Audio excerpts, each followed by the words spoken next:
Hi, it's Friday and time to look back at what happened at Queen's Park this week. The fall sitting of the Ontario Legislature is over. It returns on February the 22nd, 2022. This fall, all 6 government bills were passed, but there is still no childcare deal with the federal government. Ontario is the last holdout province. This week, the pandemic was in the news. Case counts are rising.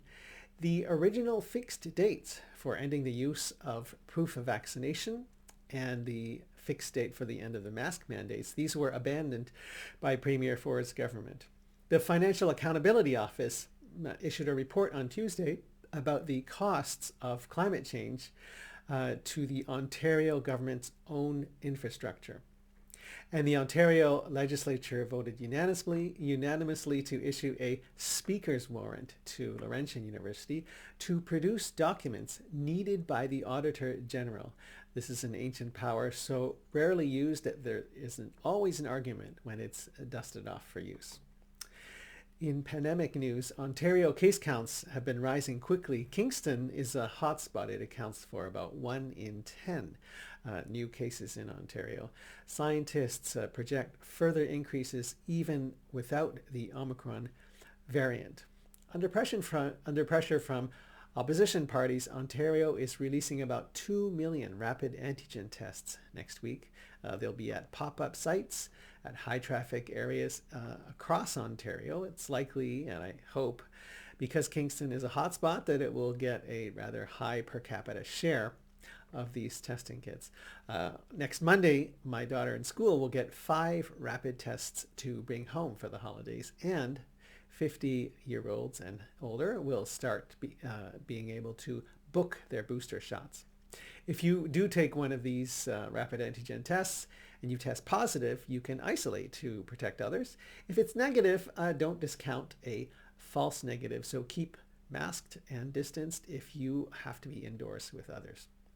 The rising case counts is forcing the province to act in other ways. Temporary paid sick leave was due to expire on December 31st.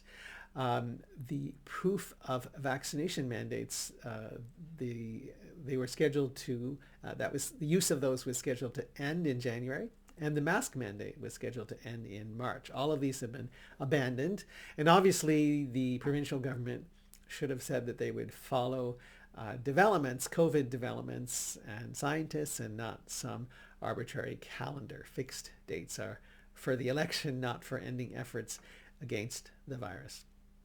The Financial Accountability Office issued a report on Tuesday. The Ontario Financial Accountability Officer, Peter Weltman, he's a really interesting guy to listen to whenever he talks about the long-term financial challenges to Ontario. I highly recommend listening in if you ever come across an interview. On Tuesday, a report was released on the extra cost to the public to maintain the Ontario government's own infrastructure due to climate change. So what sort of infrastructure? Well, just look at British Columbia, where a whole bunch of transportation infrastructure was destroyed by intense rain. The cost, according to the Financial Accountability Office, is about $60 to $120 billion for the rest of the century, depending on how bad climate change is. That's about an extra $1 billion a year that we should add to the costs of climate change. A speaker's warrant was issued by the Ontario Legislature after a unanimous vote. It was issued to Laurentian University to produce documents. You might remember that Laurentian essentially declared bankruptcy earlier this year. They canceled a whole bunch of core programs like physics, my discipline, and laid off a lot of faculty and staff, irrespective of collective agreements. The Auditor General tried to investigate at the request of the Ontario Legislature in the spring, and she said that she could not get documents, and she took Laurentian University to court. Now the Ontario Legislature has unanimously voted to issue a speaker's warrant to compel Laurentian University to produce these documents. This is a very rarely used privilege of Parliament, so rare that often an argument arises whenever it's dusted off to be used. The idea is that the Constitution, an ancient tradition, says that Parliament can ask for people or documents and that power supersedes other laws. Why is it important? It's because the finances of post-secondary educational institutions and how we fund them, whether it's viable or not, that's important to the province's future, and it's especially important here in Kingston. We need the information to learn from the troubles at Laurentian University.